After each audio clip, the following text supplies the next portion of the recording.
Bonjour à tous et bienvenue dans ce Connect 54 qui sera consacré à la place de l'Afrique dans la gouvernance numérique mondiale. À l'heure de la pandémie de Covid-19, le monde accélère sa marche numérique, faisant apparaître de nouveaux défis, en particulier en matière de gouvernance numérique. C'est ce sujet que nous allons aborder en particulier aujourd'hui avec nos invités. J'ai le plaisir d'accueillir M. Roger Adom, le ministre de l'économie numérique et de l'innovation de Côte d'Ivoire, M. Philippe Wang, qui est vice-président exécutif du groupe Huawei Afrique du Nord, M. Thierry Zomaoum, qui est le chancelier du Gamma Institute of Technology, et Mme Aminata Kaba, qui est membre du comité de pilotage de la Semaine du numérique en Guinée. Alors, je vous propose d'entrer directement dans le vif du sujet. Monsieur Roger Adom, la Côte d'Ivoire est considérée depuis quelques années déjà comme un pôle technologique extrêmement dynamique au niveau régional. De quelle façon s'appréhende la gouvernance numérique aujourd'hui en Côte d'Ivoire ? D'accord, bonjour madame et merci pour votre invitation. Donc je suis le ministre de l'économie numérique, des télécommunications, de l'innovation de la République de Côte d'Ivoire. Donc en Côte d'Ivoire, ce qu'il faut dire, de nombreuses initiatives ont été prises au niveau de la gouvernance numérique, puisque c'est un socle important de notre développement au niveau du continent. Et en Côte d'Ivoire, avec la libération du secteur des télécommunications des années 1990, et l'avènement de la téléphonie mobile et de l'Internet, l'État s'est vraiment focalisé sur le développement d'une économie numérique forte, inclusive, porteuse de valeurs, créatrice d'emplois et de richesses. L'objectif de notre pays, c'est vraiment d'être le moteur de la transformation numérique au niveau régional et continental. Et on veut que aussi que la Côte d'Ivoire soit un pays majeur en termes d'innovation. Donc, nous avons structuré nos actions autour de 5 axes, qui sont la réglementation, le développement des infrastructures, le développement de services et d'outils numériques pour les citoyens, la formation au métier du numérique et aussi la vulgarisation de l'utilisation, et aussi un point très important qui est réellement la confiance numérique, qui est caractérisée par la cybersécurité et la protection des données personnelles et aussi d'avoir une certaine certification électronique. Donc, sur le plan régional, sur le plan continental, nous participons activement à la mise en œuvre des projets structurants au niveau de la CEDEAO, donc la Communauté des États de l'Afrique de l'Ouest, et aussi de l'Union africaine. Nous sommes d'ailleurs un pays majeur dans la mise en œuvre du projet Smart Africa, de l'initiative Smart Africa, qui est basé à Kigali au Rwanda, présidé par le président rwandais et qui est le directeur général et notamment un Ivoirien, M. Lassina Kone. Donc voilà, donc, nous participons donc vraiment activement à toutes ces initiatives. Et ce qui est vraiment important pour nous, c'est vraiment d'être un pays majeur et aussi au niveau de certaines instances au niveau mondial, comme le comité consultatif de l'UAT, l'Organisation internationale des postes de télécommunications, le conseil de l'IUT. Nous sommes vraiment un pays très actif. Donc voilà vraiment en termes d'introduction ce que nous pouvons dire sur la Côte d'Ivoire au niveau de cette gouvernance numérique qui est vraiment basée autour des 5 axes que j'ai cités précédemment.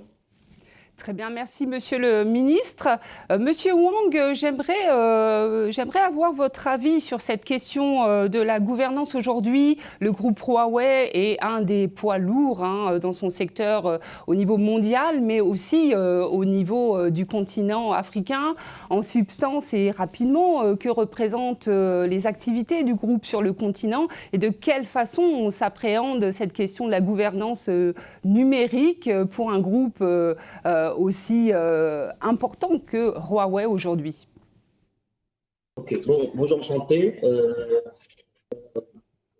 J'ai l'honneur d'être invité pour ce débat Bon, je vais vous présenter brièvement nos activités Huawei en Afrique. Huawei, le groupe, nous sommes arrivés en Afrique il y a 20 ans. Donc, on travaille plutôt dans trois domaines principaux. Tout d'abord, c'est l'infrastructure. On travaille avec nos collaborateurs, nos clients, nos partenaires pour, déployer une infrastructure sur le continent. Deuxième, c'est on aide les entreprises, les gouvernements dans le domaine de la transformation digitale pour leurs services.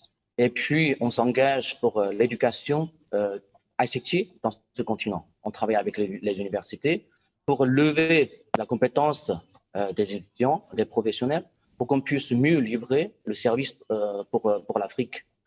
Et puis, voilà. Après, c'est la réflexion, c'est votre question, la gouvernance numérique. En fait, la gouvernance numérique, au niveau de la réflexion stratégique sur ce sujet en Afrique, est au niveau mondial. Et parce que ce sujet, c'est au cœur de notre discussion avec tous nos partenaires, avec les personnalités africaines, avec les ministres, avec les chefs d'État, les chefs d'entreprise, beaucoup. Je trouve que cela peut être renforcé dans deux domaines. Par la suite, tout d'abord, c'est une collaboration entre les acteurs privés et publics. Renforcer la gouvernance numérique mondiale par un dialogue entre tous les acteurs privés et publics, c'est nécessaire, y compris les États, les grandes entreprises du numérique, les opérateurs, les instances de régulation et la société civile, etc. Parce que c'est un écosystème à construire ensemble. Et puis, par pays, la situation est différente. Donc, le secteur a commencé, c'est différent. Donc, on aura besoin d'une stratégie adaptée par chaque État. Ça, c'est le premier. Deuxième, c'est un sujet très important, c'est la souveraineté numérique, on dirait. Parce que la souveraineté, la gouvernance numérique basée sur une vraie souveraineté numérique tient par l'État. Sur ce sujet, je pense qu'il y a 3 points très importants en Afrique. Tout d'abord, c'est au niveau législation. Il faut qu'on ait une loi créée dans un cadre juridique solide et sans discrimination. L'adaptation des lois sans discrimination afin de créer un environnement et un écosystème juste et dynamique pour tous les acteurs, privés et publics. Huawei fait strictement attention à la conformité législative en particulier. On a quelques petits problèmes de son, apparemment. On vous a perdu. Allô. Voilà, allô. C'est bon, on vous a retrouvé, hein, Monsieur Wang. D'accord. Il y a combien de temps c'était perdu, le son? Oui, c'est bon, vous êtes avec nous, on vous a retrouvé. D'accord, ok. Donc, ce deuxième sujet, moi, je suis en train de parler, c'est la souveraineté numérique. Parce que la bonne gouvernance numérique basée sur une vraie souveraineté numérique, ça peut vraiment renforcer fortement l'avantage compétitif des pays. Oui, donc sur ce sujet, il y a trois points. J'aimerais bien communiquer là-dessus. Tout d'abord, il faut qu'on ait une législation, la loi créée dans un cadre juridique solide et sans discrimination. Je pense que ça permet de créer un environnement et un écosystème juste et dynamique. Huawei fait particulièrement attention à la conformité législative sur ce point. Et par la suite, pour avoir une vraie souveraineté numérique, il faut qu'on ait 2 piliers construits dans le pays. Tout d'abord, c'est la partie hardware. On parle de l'infrastructure. L'infrastructure basée sur tout simplement, c'est pas si simple, mais le cœur de l'infrastructure, ça sera le data center. L'État doit disposer de data centers capables d'héberger les services et les données nationaux. Les périmètres soient clairs et les États pourront exercer leur pouvoir de régulation, de faire prévaloir des législations portant sur la protection des données, comme déjà mentionné par son Excellence ministre. Je pense, et puis, la souveraineté numérique affirmée passe par une consolidation des infrastructures et des législations locales afin de protéger au maximum des réseaux continentaux des problèmes extérieurs. Et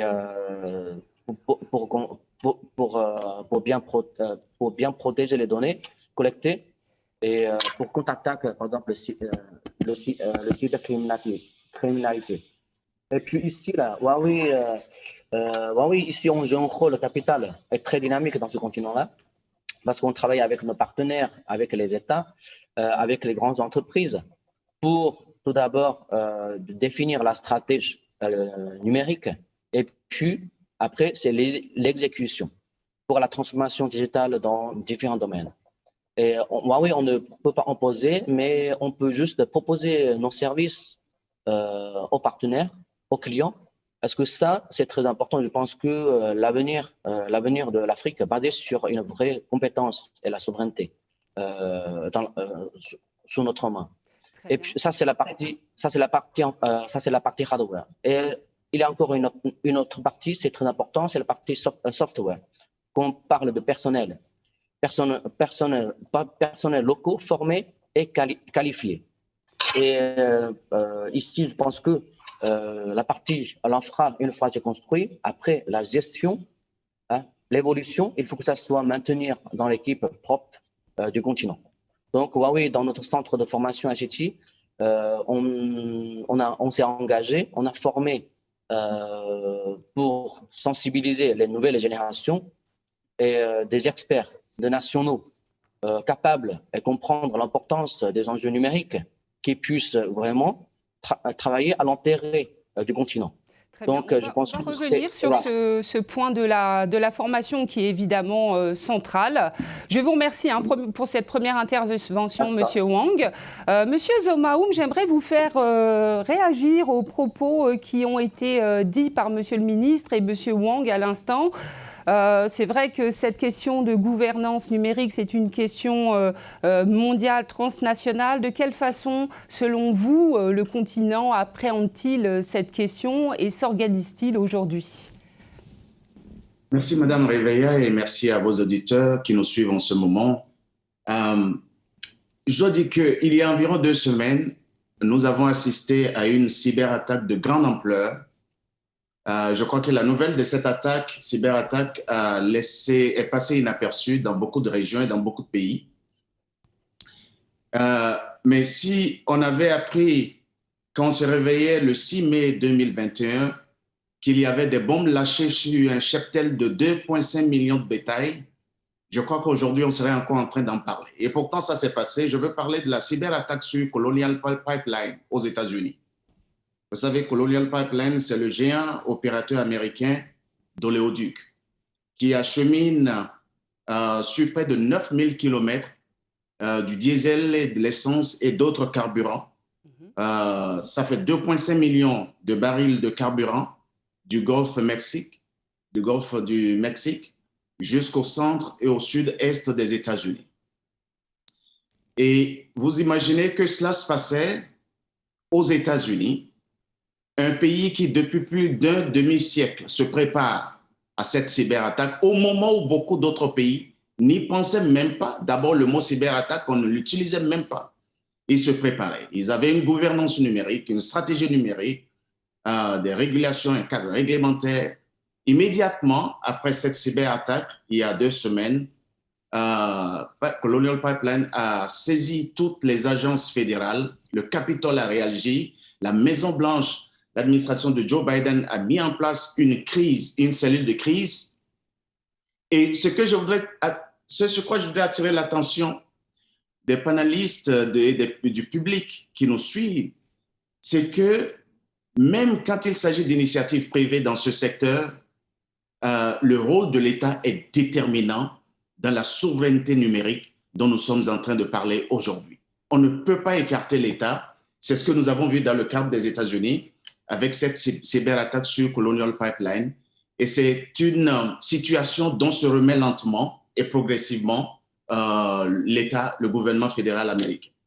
Ça, c'est le premier enseignement qui montre l'importance et le rôle que l'État doit jouer. Comme l'a dit Monsieur le ministre tout à l'heure, encore faudrait-il que ce ne soit pas juste sur papier que ces ces réglementations existent, que ces réglementations soient mises en application. Le deuxième élément de constat et de contexte que je voudrais partager avec vous, c'est que l'Afrique est déjà le champ fertile des guerres d'influence à l'heure où nous parlons. Et ces guerres d'influence vont s'accroître en amplitude d'ici 15-20 ans. L'Afrique va devenir le terrain sur lequel se battent numériquement beaucoup de nations, des gains d'influence numérique. Et j'aime à dire depuis 3 ans ou 5 ans que si l'Afrique ne se prépare pas et ne prend pas son destin numérique en main, l'Afrique risque de subir une colonisation numérique dont les effets combinés seront pires que l'esclavage et la première colonisation. Et c'est pour ça qu'il y a 3 semaines, vous avez suivi avec moi une cérémonie extraordinaire qui s'est déroulée à Kampala, en Ouganda, une cérémonie au cours de laquelle la nouvelle présidente de la Tanzanie, Samia Suluhu, et son homologue de l'Ouganda, le président Yoweri Museveni, ont entériné un accord avec Total pour la construction d'un oléoduc qui quitte les champs pétrolifères de l'Ouganda, qui relie les champs pétrolifères de l'Ouganda au port Tanga sur les bords de l'océan Indien. Je suivais cette émission en direct, Madame Réveillard, et j'ai éprouvé un double sentiment. Premièrement, émerveillement, parce que c'est un grand projet. 1444 km d'oléoduc, le premier et le plus long d'acheminement de carburant brut au monde. Mais un autre sentiment d'interrogation. Je me suis demandé si à l'origine, dans la conception même de ce méga projet, les 2 gouvernements tanzaniens et ougandais ont pris soin, ou les professionnels ont pris soin d'insérer dès la conception les systèmes d'alerte, les systèmes de défense, les systèmes de protection de ce projet au cas où, dans 10, 15, 20 ans, un groupe de personnes, de criminels vont vouloir mettre à genoux ce pays. Ça, c'est une question que je me suis posée. Alors, et je crois que... Je vais rebondir tout de suite, Monsieur Zomaoum. Ça nous fait penser à une actualité assez récente au Mozambique, pas si loin de ça, de la Tanzanie. Exactement. Et donc, la deuxième question que je m'étais posée, c'est que puisque l'Afrique va devenir un champ numérique de guerre d'influence, qu'est-ce qui va se passer? Il va se passer que si un dirigeant d'un pays occidental n'est pas content avec un président africain ou un régime africain, ils ne peuvent pas, 2 clics, mettre à genoux les infrastructures énergétiques de ce pays. Si un groupe, et le gouvernement n'est pas obligé de le faire en personne, hein, ils peuvent passer par des groupes associés ou affiliés. Nous avons des mercenaires aujourd'hui. Donc, et les États peuvent se battre entre eux sur ce champ. Donc, ça pointe encore du doigt la nécessité de la souveraineté numérique dont nous sommes en train de parler. Vous avez suivi avec moi, au cours des derniers mois, l'extraordinaire bras de fer entre Facebook et l'Australie. Australie, un pays souverain et indépendant. Vous allez suivre, nous allons vivre dans les quelques années qui vont suivre ces genres de bras de fer entre des géants de la technologie mondiale et certains pays africains. C'est pourquoi la dynamique que nous observons aujourd'hui au niveau d'organisation des pays africains pour prendre en main leur destin numérique est une dynamique très encourageante, même si elle évolue un peu lentement. Très bien. Enfin, oui. Enfin, mon élément de contexte, ce serait de penser qu'on peut avoir toute la réglementation, les politiques en place, mais quelque chose qui est extrêmement important par rapport à ce que vient de dire le patron de Huawei, c'est la formation et le développement des compétences. Si nous n'avons pas les compétences qu'il faut, si nous n'avons pas, j'entends par là, les compétences endogènes qu'il faut, alors l'Afrique va se retrouver dans d'énormes difficultés. Et c'est dans ce sens d'ailleurs que des institutions comme la mienne, Gamma Institute of Technology, sont en train de mettre en place des centres d'excellence, de formation et de certification d'ingénieurs dans des domaines technologiques de pointe, domaines qui, jusqu'à présent, n'existent pas encore sur le continent. Nous préparons prochainement, cette année, le lancement de notre premier centre d'excellence au Maroc. Et le deuxième en Côte d'Ivoire, je profite pour saluer Monsieur le ministre pour lui dire que je vais prendre contact avec lui dans quelques jours. Ce ne serait pas une affaire de semaine. Et donc, voilà les éléments de contexte que j'aimerais partager avec vous, Madame Ribeillard, avant qu'on ne passe à l'étape des questions et des débats. Alors, le rendez-vous, en tout cas, l'appel est lancé à Monsieur le ministre. Madame Kaba, nous partons vers Conakry. J'aimerais vous faire réagir déjà à tout ce qui s'est un petit peu dit. Et surtout, en tant qu'experte de l'écosystème numérique guinéen, j'aimerais savoir de quelle façon on s'appréhende cette question de la gouvernance numérique en Guinée aujourd'hui. Madame Kaba, est-ce que vous êtes... Merci beaucoup. Voilà. Je vous entends. Merci beaucoup, Marie-France. Je suis très heureuse d'être là parmi vous. Et je pense que la République de Guinée, comme la plupart des pays, a vraiment pris en marche cette révolution numérique parce que nous savons que le secteur du numérique aujourd'hui joue un rôle transversal dans la tête des objectifs de développement durable. Et en Guinée, cette politique numérique qui est une des priorités du gouvernement s'inscrit autour de 4 axes principaux. Notamment, on a accéléré le processus de digitalisation et des services publics de l'État. À titre d'exemple, nous avons l'informatisation des services générateurs de revenus tels que les impôts, la mise en place d'une plateforme pour le commerce extérieur pour alléger les processus administratifs. Nous avons l'élaboration d'un schéma directeur national pour rendre effectif le processus d'informatisation de l'État et des services publics. Nous avons comme deuxième axe l'amélioration de la couverture en téléphonie mobile et en data, donc parmi lesquelles on a eu l'attribution de plusieurs licences 3G et 4G par l'État aux différents opérateurs. Il y a aussi comme résultat visible, on a en Guinée, nous avons les 338 localités de la République de Guinée sont aujourd'hui couvertes en 3G et nous avons 38 localités qui sont déjà couvertes en 4G. Et sur les 5 dernières années, nous avons un accroissement des taux de téléphonie mobile de 97% à 114% et pour la data de 32% à 48%. Et comme autre facteur, nous avons de plus en plus la croissance des services financiers mobiles. Le troisième axe sur lequel le gouvernement guinéen est en train de travailler, c'est la promotion des nouvelles technologies et l'innovation. Et parmi ce dernier point, ci nous avons la mise en place de plusieurs événements, dont la Semaine du numérique. Et la Semaine du numérique est un événement institutionnel qui a pour objectif principal la détection de talents nationaux, c'est-à-dire tout ce qui est entrepreneuriat des jeunes, entrepreneuriat des femmes, pour réellement créer un écosystème favorable pour le développement de l'innovation et des nouvelles technologies. Nous avons également la construction de data centers nationaux de type Tier 3, qui est un projet, il y a eu la pose de la première pierre pour un des plus grands data centers nationaux en Guinée cette année, et c'est prévu pour 2023. Nous avons déjà des data centers nationaux, mais qui sont beaucoup plus privés, et certains mini data centers qui sont publics.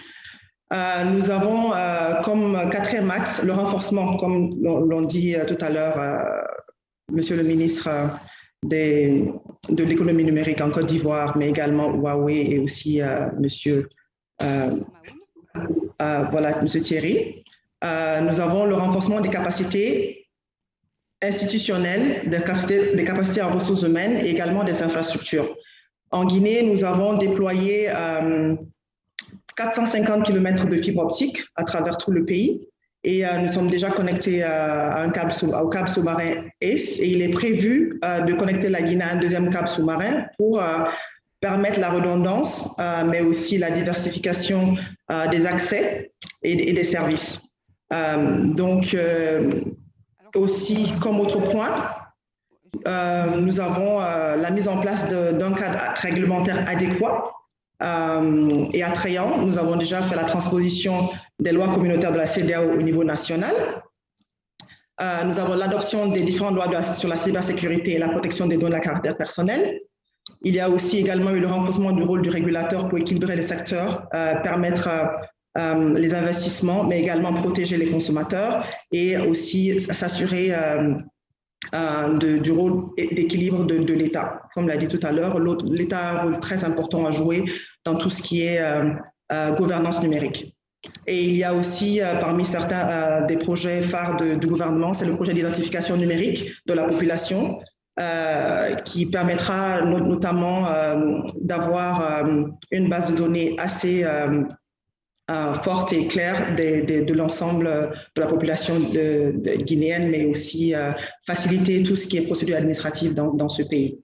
Ça, c'est au niveau de la Guinée. La Guinée fait partie, comme l'a dit tout à l'heure son Excellence, Monsieur le Ministre, du projet de l'Alliance Smart Africa. Et la Guinée, en ce moment, pilote le projet d'interconnectivité directe des pays de l'Alliance Smart Africa. Alors on reviendra sur la question un peu plus tard, Madame Kaba, justement, sur toutes ces initiatives régionales qui sont en train d'être conduites actuellement. En tout cas, merci beaucoup pour ce premier point de vue assez général, mais quand même très instructif sur ce qui se passe en Guinée aujourd'hui. Retournons en Côte d'Ivoire, à Abidjan.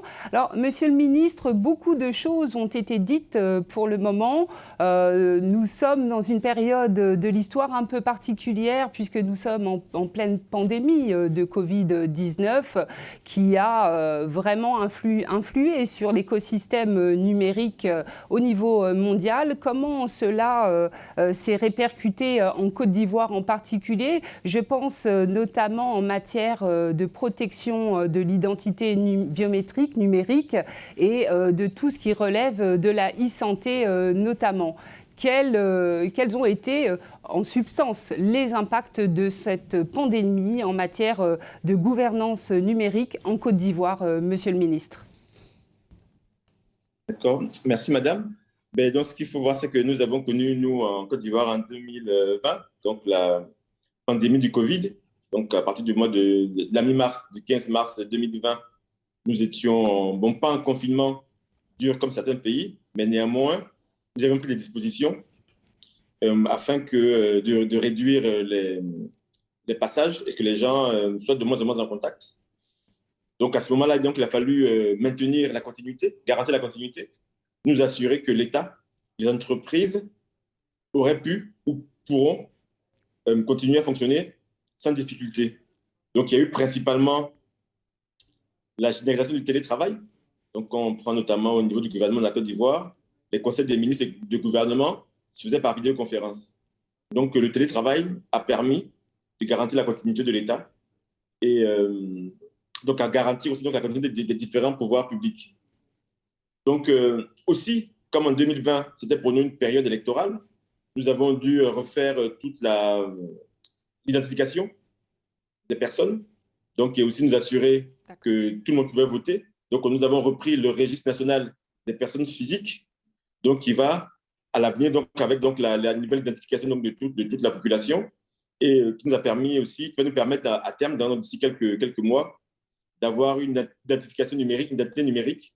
Et l'identité numérique sera pour nous le vecteur principal afin de pouvoir lancer la dématérialisation totale de la Côte d'Ivoire, de pouvoir faire réellement une Côte d'Ivoire digitale. Au niveau de la santé, il y a eu bien évidemment beaucoup de mesures qui ont été prises, puisqu'il fallait bien évidemment faire les tests, permettre de faire les différents contrôles. Donc, on avait des programmes e-santé qui étaient en cours avec le ministère de la Santé et de l'Hygiène publique. Donc, tous ces programmes nous ont permis, donc, avec le télétravail, les vidéoconférences et toutes ces nouvelles technologies, de pouvoir nous assurer que la Côte d'Ivoire pouvait continuer de fonctionner normalement, de garantir la santé des personnes et leur intégrité physique, puisqu'il y a eu des périodes de couvre-feu et donc qui sont souvent sujettes à des actions malhonnêtes. Donc, voilà, donc avec toutes les personnes physiques, avec donc les forces de défense et de sécurité. Il y a aussi le comité de défense et de sécurité qui se réunissait sous l'égide du président de la République de Côte d'Ivoire pour nous assurer en fait, que ça fonctionne bien. Donc, en tout cas, vraiment, la pandémie du Covid et la période électorale nous ont permis de renforcer notre gouvernance numérique, puisqu'il y avait différentes lois qui existent, et puis de mettre en œuvre les projets structurants qui nous ont permis donc de garantir la continuité de l'État dans cette période délicate. Donc, je ne sais pas si j'ai bien répondu à votre question, mais s'il y a plus de précisions, je me tiens prêt à vous les donner. Peut-être quelques précisions en matière d'identité numérique, de tout ce qui est e-santé, de tout ce qui a pu émerger pendant cette période de pandémie de Covid-19, Monsieur le Ministre. D'accord. Donc déjà, je pense que principalement, ce qui était important, donc il y avait donc le développement d'Internet, qui était un vecteur important. Donc la Côte d'Ivoire aujourd'hui, c'est 25 km de fibre optique. Donc on a eu vraiment un grand boom de l'Internet au niveau des ménages et des entreprises. Pourquoi? Parce qu'il fallait maintenir la connectivité et la data. Donc ça, c'est le point principal. Au niveau donc de l'identification numérique, de l'identité numérique, on a repris complètement le registre national des personnes physiques, qui fait qu'aujourd'hui, plus de 10 millions d'Ivoiriens sont dans ce registre-là, avec de nouvelles cartes d'identité. On n'a pas encore finalisé la phase de l'identité numérique en tant que telle.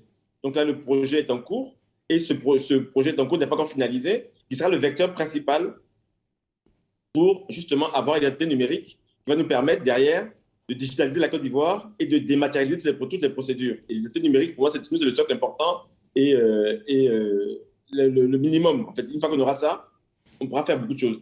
Au niveau de l'e-santé, donc principalement, puisqu'il fallait donc limiter les différents contacts, nous avons eu la capacité, la possibilité de faire tous les différents tests et les différents tests Covid, avec bien évidemment aussi une connexion à distance, notamment au niveau de la polyclinique Sainte-Anne-Marie, donc la PISAM qu'on appelle de manière normale en Côte d'Ivoire.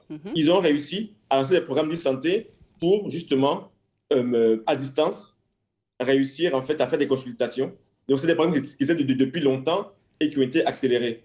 Et donc, voilà, donc en fait, donc, cette pandémie nous a permis d'accélérer différents projets majeurs et structurants qui étaient en cours pour faire réellement, pour nous permettre justement, bien évidemment, de garantir la continuité de l'État en limitant les contacts physiques. Très bien, merci Monsieur le Ministre. Alors, Monsieur Wang, j'aimerais revenir avec vous sur tout ce que le groupe Huawei aujourd'hui a initié sur le continent en matière de formation. On a commencé à en parler un petit peu, tout ce qui concerne le renforcement des capacités en Afrique. Il me semble qu'entre les formations sur les continents, mais les échanges aussi sino-africains, le groupe est aujourd'hui en première ligne en matière de renforcement des capacités sur le continent en particulier. Oui, bien évidemment. Je pense que tout à l'heure, M. le ministre a mentionné un point très important, c'est la compétence. Parce que pour vraiment gagner la future bataille dans la 4e révolution industrielle, l'éducation, la compétence, c'est la base. Parce que sans ça, on ne peut pas prendre notre destin dans la main. Donc, c'est Huawei, ça c'est un côté. Deuxième côté, c'est le domaine ICT. Il faut qu'on ait vraiment une base, des gens qui a la connaissance, qui est capable, qui peut utiliser les services numériques, qui peut innover dans les services numériques pour le bien-être de tout le monde. Donc, ça, c'est dans le cœur de notre stratégie Huawei. Huawei, on est là, c'est pas que pour l'infrastructure, pour réaliser des projets structurants de la transformation numérique. Nous avons une responsabilité sociale à assumer aussi. Donc, c'est très important. Mais il faut faire attention. On ne peut pas tout faire Huawei parce que c'est pas dans la logique. On va faire l'éducation à la place des autres. Nous allons renforcer juste dans le domaine ICT, l'éducation ICT. Et je pense que ça c'est évident. En plus, vous le saviez, sur le continent, l'Afrique, c'est énorme. Puisque la population Afrique doublera d'ici 2050. Ça, c'est l'enjeu. Ça, c'est l'enjeu démographique pour ce continent. Et puis, c'est dans tous les domaines. Mais ça, c'est une base qu'on peut bien utiliser, servir pour le lendemain. Mais comment on peut mieux éduquer cette population, ça c'est très important. Le numérique, je pense que c'est une chance pour les nouvelles générations. C'est un enjeu qui touche tous les secteurs d'économie et sociale. Pour réussir sa révolution digitale, je pense que le continent doit former ces jeunes à maîtriser des pour créer sa propre force numérique, pour créer sa propre marché, leur propre marché numérique dans ce continent et émerger dans le monde entier. Et, donc, le groupe Huawei a investi beaucoup dans la formation et éducation depuis des années. Voici les différents programmes. On s'est engagé sur le continent. Le premier programme, c'est l'ICT Academy. ICT Academy, le but, c'est signer avec les universités pour former des étudiants dans le domaine ICT, tout en utilisant la plateforme de Huawei et les équipements de Huawei et la connaissance le plus avancée de notre groupe. Parce que vous le saviez, dans notre groupe, dans le monde entier, à peu près 200 000 employés, dont 56%, ce sont des chercheurs qui travaillent dans le domaine R&D pour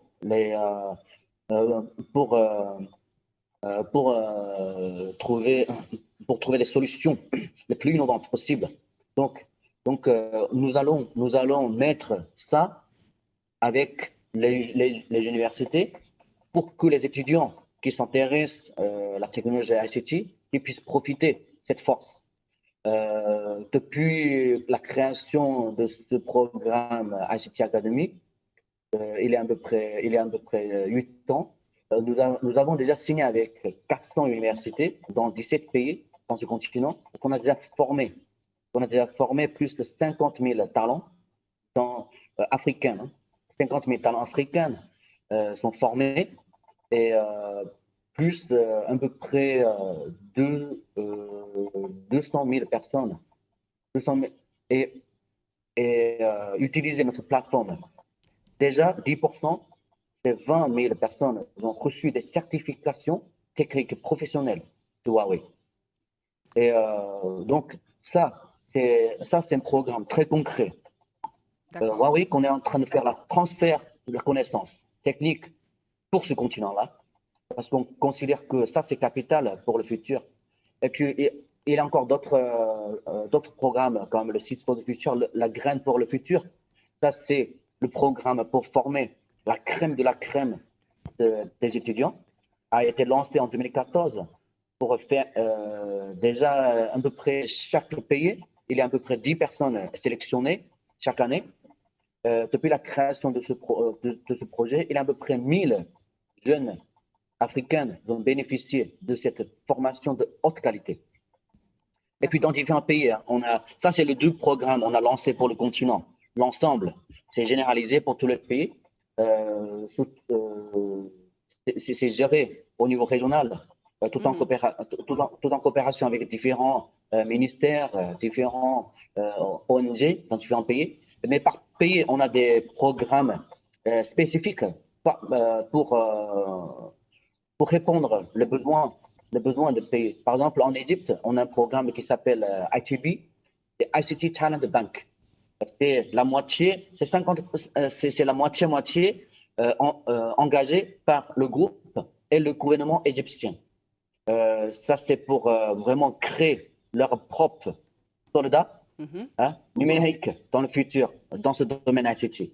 Donc, ça, c'est un programme très engagé en Égypte. Et d'autres programmes engagés, c'est au Sénégal. Les discours qu'on a fait avec UNESCO.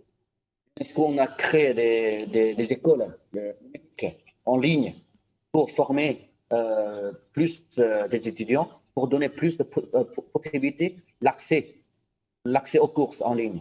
Les résultats, il y a à peu près déjà 200 enseignants déjà formés, les enseignants. Après, ça va descendre encore un cran, bénéficier déjà, depuis l'année dernière, 15 000 élèves et plus de 60 écoles. Donc ça, c'est des programmes et projets très concrets. Huawei, qu'on se lance dans l'éducation pour ce continent. Et ça va continuer. D'accord, alors on a bien vu que pour Huawei, le transfert de compétences était une priorité des dizaines de milliers d'Africains formés sur les dernières années. Monsieur Zomaoum, je retourne du côté du Canada. J'aimerais vous faire réagir tout de suite. Vous êtes un des acteurs et un des observateurs privilégiés en matière justement de détection des talents. Vous avez été à la manœuvre du Next Einstein Forum. Vous êtes aujourd'hui le chancelier du Gamma Institute of Technology. Vous avez été aussi au sein de l'AIMS, quelqu'un de très important. Donc, vous avez un regard transversal sur ces talents et ces compétences qui existent en Afrique. Mais aujourd'hui, comment fait-on pour les retenir, sachant qu'il y a une véritable guerre mondiale des talents au niveau du secteur numérique?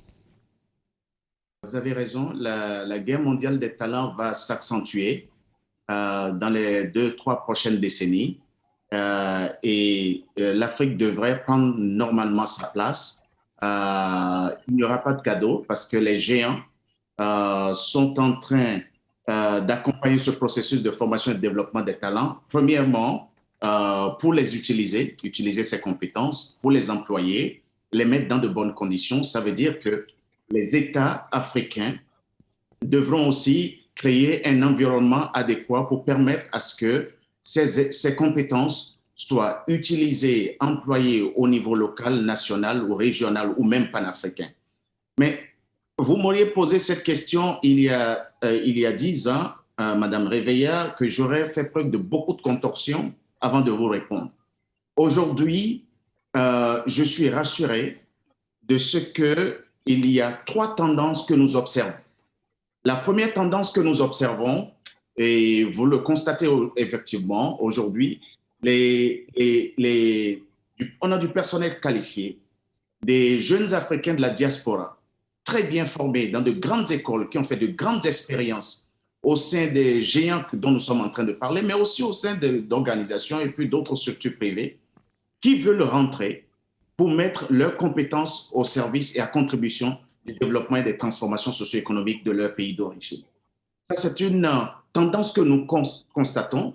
Et il y a 10 ans ou 20 ans, ceux qui voulaient retourner exigeaient que le gouvernement mette en place telle ou telle chose avant qu'ils ne retournent. Aujourd'hui, ces jeunes qui sont qualifiés veulent retourner. Ils ont les moyens de lancer leur propre entreprise. Tout ce qu'ils demandent, ils demandent simplement un écosystème favorable, un écosystème, c'est-à-dire un cadre qui leur permette d'exprimer leurs compétences, qui leur permettent d'exprimer leur talent d'entrepreneur afin de contribuer au développement de l'économie nationale. La deuxième tendance que nous observons, je crois que le ministre l'a souligné, Madame Kaba également et Monsieur de Huawei, la deuxième tendance, c'est celle qui voit l'émergence d'une nouvelle génération de centres d'excellence, de formation et de développement des compétences qui n'ont rien à voir avec les universités traditionnelles, les universités auxquelles vous et moi on est allés. C'est totalement une autre approche qui arrime la formation, le développement des compétences avec les besoins des économies locales et nationales, avec les enjeux du marché, tout en se positionnant sur les domaines du futur. C'est la deuxième tendance. La troisième tendance, donc, c'est, il faut le noter, je l'ai constaté particulièrement au cours des 10 dernières années, dans mes fonctions à la tête de l'Institut panafricain des mathématiques, des sciences mathématiques, et en tant que fondateur de Next Einstein Forum, j'ai constaté et j'ai relevé avec beaucoup d'admiration la volonté manifeste de nos dirigeants, des dirigeants africains, d'investir dans le développement et la formation des compétences. C'est extrêmement important de voir l'engouement. Vous ne passez plus beaucoup de temps dans une audience avec un président africain, avec un ministre, à expliquer le pourquoi qu'un ingénieur, la raison pour laquelle le pays a besoin d'une masse critique d'ingénieurs ou de scientifiques ou de techniciens, ça va de soi. Donc, cette volonté-là. Donc, fort de ces 3 tendances, je dirais que il y a un effort qui est en train d'être fait, la dynamique est enclenchée, mais comme vous le savez, nous avons un continent massif. Un continent massif qui, pour se transformer sur le plan socio-économique sur le plan industriel, a besoin d'une masse critique de compétences scientifiques et techniques endogènes, vous allez constater que chaque fois que je parle, je mets l'accent sur l'endogénéité de cette compétence. Parce que si cette compétence se trouve quelque part d'autre, avant qu'on l'appelle au secours pour nous sauver, on serait déjà mort. Donc, c'est très important. Alors, quand nous parlons, par exemple, je donne l'exemple des data centers. Madame Kaba en a parlé, et Monsieur de Huawei en a parlé tout à l'heure. Vous savez que l'Afrique n'abrite que 1% des data centers dans le monde, oui. Des data centers au monde. Alors, quand on parle de faire en sorte que l'Afrique héberge plus de data centers, ait le contrôle de ces données, ce qu'on oublie de dire, c'est que les data centers ne sont pas que des installations frigorifiques dans lesquelles on conserve des données comme des vivres. Il faut, en plus des réglementations, en plus des politiques, en plus des stratégies, il faut absolument un personnel qualifié et disponible pour faire tourner, pour gérer ces data centers. Alors, ce que nous sommes en train de faire à notre niveau, au niveau de l'Institut Gamma, l'Institut supérieur de technologie, c'est de former des techniciens et des ingénieurs qui puissent traduire les solutions Big Data en produits et en services qui répondent aux défis de développement et de transformation de la société, des sociétés africaines et de l'industrie, y compris l'énergie, la santé, l'éducation, les finances, la défense, oui, dans tous ces domaines. Deuxième enjeu pour lesquels se positionne la nouvelle génération de centres d'excellence et de formation, de développement des compétences, c'est cette tendance à former des ingénieurs et des techniciens, à les certifier de façon à ce qu'on leur permette, on leur donne les capacités, les compétences de développer ou de piloter des projets Big Data à une grande échelle. Parce que c'est là qu'on arrive là. Vous savez, avec la COVID, les États africains sont lancés dans une réflexion stratégique de développement, je dirais même une réflexion révolutionnaire de développement complet de leur système de soins de santé. Mm-hmm. Vous imaginez les données, les milliards, mégas de données qui vont être créées. Qui gère ces données? Qui stocke ces données? Qui a accès à ces données? Qui donne l'autorisation d'utiliser ces données? Si nous allons confier ces données à Amazon, on risque d'avoir des problèmes parce que chaque État doit être capable d'avoir accès et de gérer ces données. La troisième tendance, et ça c'est très important, la démographie aidant, l'Afrique est le continent le plus jeune au monde. Monsieur de Huawei vient de le préciser tout à l'heure, nous allons passer à 2 milliards d'habitants. L'Afrique sera le berceau, sinon le vivier de main-d'œuvre du monde entier. Il est important que ces formations, ces développements de compétences que nous sommes ensemble collectivement en train de piloter, puissent voir naître une génération ou des générations de leaders de licorne, c'est-à-dire des entreprises de technologie qui auront atteint une valeur d'1 milliard de dollars. Alors, schématiquement, je dirais que la bataille pour la formation et le développement des compétences ne fait que commencer. Je dois dire que le chemin à parcourir reste encore long, la volonté politique y est, les ressources ne suivent pas nécessairement et le secteur privé ne voit pas la formation et le développement de compétences dans sa globalité. Chaque acteur du secteur privé voit le développement des compétences par rapport à ses intérêts. J'y vais, j'ai besoin de ICT, c'est simplement dans ça que j'investis. Je n'ai pas besoin d'investir dans les technologies de la biodiversité, dans l'économie de la biodiversité. Et pourtant, c'est un domaine d'avenir sur le continent africain. Donc, voilà un peu l'observation que nous faisons de notre point de vue et encourager les secteurs privés, les géants de la technologie, à voir au-delà de leur champ de compétences, de leur marché, et voir l'intérêt des nations, l'intérêt des pays dans lesquels ils opèrent, et embrasser les programmes de formation que ces pays auront identifiés comme des programmes de formation et de développement des compétences stratégiques pour le pays et pour la région. Très bien, merci Monsieur Botobaye. Madame Kaba, j'aimerais revenir vers vous, vous entendre d'abord sur cette question des talents et des compétences. Je sais que vous avez mis un certain nombre de talents guinéens à l'honneur au moment de la semaine du numérique. J'aimerais savoir de quelle façon aujourd'hui cette question de retenir ces talents est appréhendée, par quels moyens en Guinée. Et puis, de façon générale, quelle est la stratégie de la Guinée aujourd'hui en matière de gouvernance? J'ai cru comprendre qu'aujourd'hui, le pays se positionnait en matière d'interconnectivité régionale, notamment dans le cadre de Smart Africa. Est-ce que vous pourriez nous parler un petit peu de tout cela, Madame Kaba? Merci beaucoup, Marie-France. Effectivement, si je reviens sur la dernière question, la Guinée pilote effectivement au niveau de Smart Africa le projet d'interconnectivité pour permettre de garder le trafic africain en Afrique. Tout à l'heure, M. Thierry le mentionnait, les données aujourd'hui sont très, très importantes pour les États. Aujourd'hui, tous les géants dont on parle, Facebook, Amazon et j'en passe, se développent aujourd'hui grâce à cette donnée. Pour moi, aujourd'hui, les données, c'est réellement l'or, c'est la nouvelle or du numérique. Donc, c'est vraiment important de comprendre qu'il est indispensable que nous puissions nous-mêmes gérer nos propres données au sein de nos pays. Mais pour cela, il faudrait que nous ayons des infrastructures capables de non seulement d'héberger ces données, mais aussi, comme M. Thierry l'a bien mentionné, et ainsi que M. Philippe, pouvoir avoir les compétences nécessaires pour protéger ces données, gérer ces données et tant d'autres.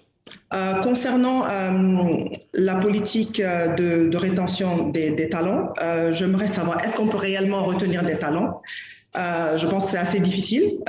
Pour moi, le plus important, et je pense que c'est ce que la Guinée est en train de faire ici, c'est mettre en place un cadre favorable pour la détection des talents, mettre en place un écosystème entrepreneurial assez favorable et assez attractif pour permettre l'épanouissement et aussi la reconnaissance du talent guinéen sur la scène régionale, mais également sur la scène internationale. Et donc, d'où nous avons un événement qui est un événement institutionnel, qui est la Semaine du numérique, qui a été mise en place depuis 2016 et qui est une initiative du ministère de l'économie numérique et des télécommunications en partenariat avec l'Agence de promotion des investissements. Et donc, il y a déjà eu 4 éditions de la Semaine du numérique et les 2 dernières éditions ont réellement permis d'ouvrir la Guinée sur la scène internationale. On a eu la participation de plus de 2500 personnes venant non seulement du secteur privé et public guinéen, mais également des institutions internationales et régionales, africaines et de par le monde. Nous avons déjà plusieurs de nos talents qui sont reconnus aujourd'hui au niveau du continent, qui ont eu des prix au niveau du continent. Et donc, la Semaine du numérique réellement permet de donner une visibilité, de les mettre en relation avec les investisseurs du secteur public, mais également du secteur privé. Et pour moi, cela est très, très important parce que quand on parle d'entrepreneuriat, au niveau de l'Afrique francophone, ce n'est pas quelque chose qui est réellement développé si on se compare à l'Afrique anglophone. Mais je pense qu'aussi c'est le système éducatif qui fait cela.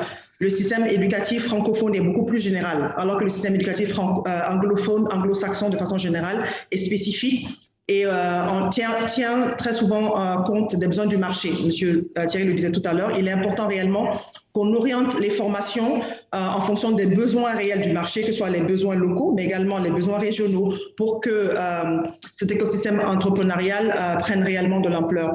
Et lors de la dernière édition de la Semaine du numérique, par exemple, nous avons intégré une compétition au niveau des jeunes, donc les enfants du primaire, du collège et du secondaire et du lycée. Et donc, nous avons choisi 15 écoles de la capitale on leur a permis de compétir.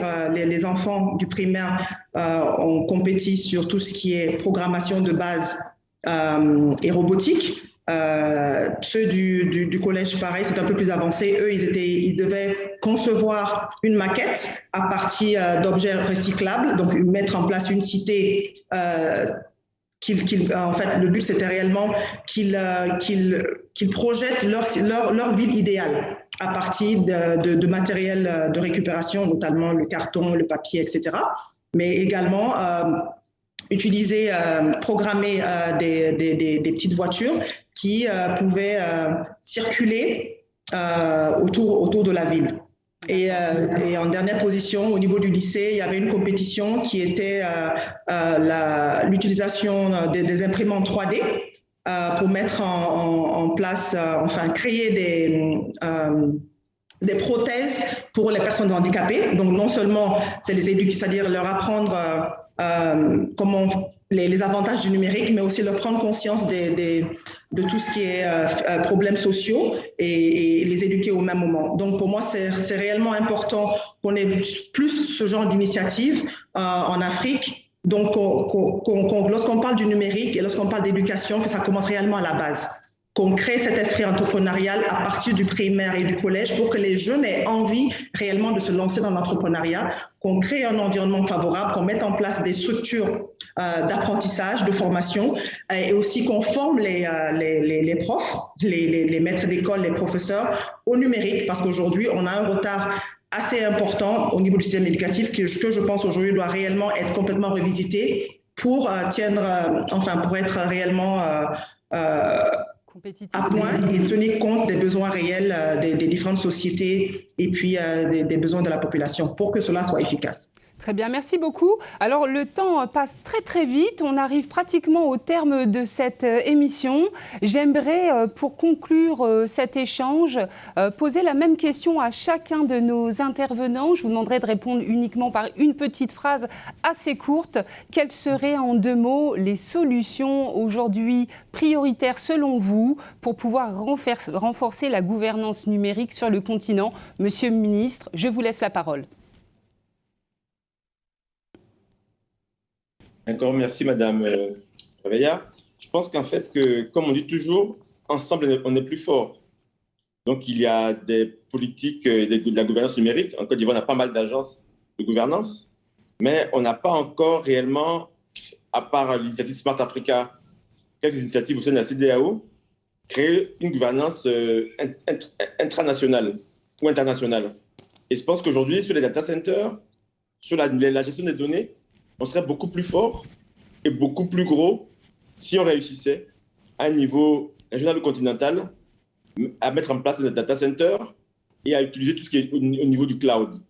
Et je pense aussi que sur la cybersécurité, sur la cybercriminalité, la collaboration entre les États devrait nous permettre d'être encore meilleurs et de nous renforcer notre gouvernance et la protection des personnes contre ces personnes malveillantes. Très bien. Monsieur Wang, je vais vous poser la même question. Quelles seraient, selon vous, les clés pour que l'Afrique s'arme en matière de gouvernance numérique? En 2 mots, hein, vraiment. D'accord. Je pense que c'est 4 mots, si je me permets. 4 mots, d'abord, alors. c'est législation sans discrimination pour faire tout le monde bien en Afrique, avec une bonne protection. Ça, c'est le premier. Deuxième, il faut que l'infrastructure soit renforcée, soit d'investir davantage dans le data center dans ce continent-là. Troisième, c'est la compétence. Il faut qu'on ait notre propre équipe sur place. La compétence soit africaine. Quatrième, c'est il faut qu'on ait des moyens plus souples pour faire venir les investisseurs dans ce continent, dans le domaine ICT. Dans ce cas-là, qu'on aura un écosystème construit pour avoir la bonne gouvernance numérique dans ce continent. Très bien. Merci. Monsieur Zomaoum, alors votre mot de la fin, qu'est-ce qu'il faudrait faire en urgence si vous aviez 2 ou 3 préconisations? Lesquelles seraient-elles? Premièrement, cadre législatif et réglementaire, très important. Deuxièmement, investissement dans les infrastructures de recherche et développement, parce que les jeunes entrepreneurs devront avoir besoin de ça et ils n'auront pas nécessairement les investissements massifs qu'il faut pour ça. Troisièmement, les dividendes de l'économie du numérique. Pour finir, l'Afrique évolue à géométrie variable. Les pays de l'Afrique de l'Est font un bond extraordinaire. Les pays de l'Afrique de l'Ouest sont en train de s'organiser. Il y a un pays qui a fait un bond qualitatif extraordinaire dont personne ne parlait il y a 3 ans. C'est le Bénin, qui a eu un bon taux de croissance économique en pleine pandémie en 2020. Première croissance de l'UEMOA, deuxième de la CEDEAO, 7e de l'Afrique, 10e du monde, en partie parce que ce pays a accéléré sa stratégie de gouvernance numérique et sa stratégie de transformation numérique. En particulier en matière de cybersécurité pour le Bénin. Je sais que vous êtes d'origine béninoise. Merci, Monsieur Zomaoum. Et le mot de la fin pour Madame Kaba. Madame Kaba, quelles seraient selon vous les 2-3 mesures prioritaires à prendre dans l'urgence afin que l'Afrique renforce sa gouvernance? Madame Kaba. Merci beaucoup. Moi, à mon avis, c'est réellement créer un écosystème entrepreneurial très favorable et très attractif. Et pour cela, il est important pas seulement de mettre en place des cadres réglementaires et légaux, mais d'avoir un cadre harmonieux au niveau du continent.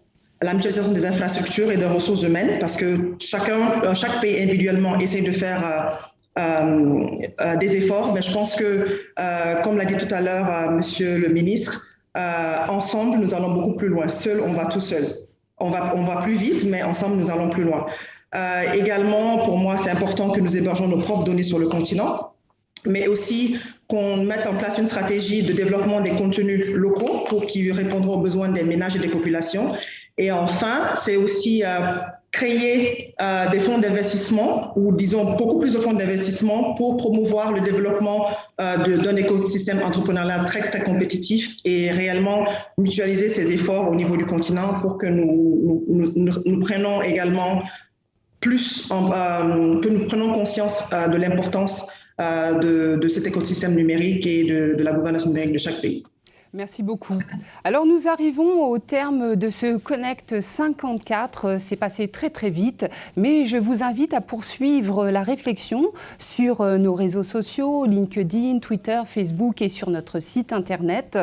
Je remercie mes invités, Monsieur le ministre qui était avec nous depuis Abidjan, Monsieur Wang qui était avec nous depuis le Congo, Monsieur Zomaoum depuis le Canada et Madame Kaba depuis la Guinée. Merci à tous et à très bientôt.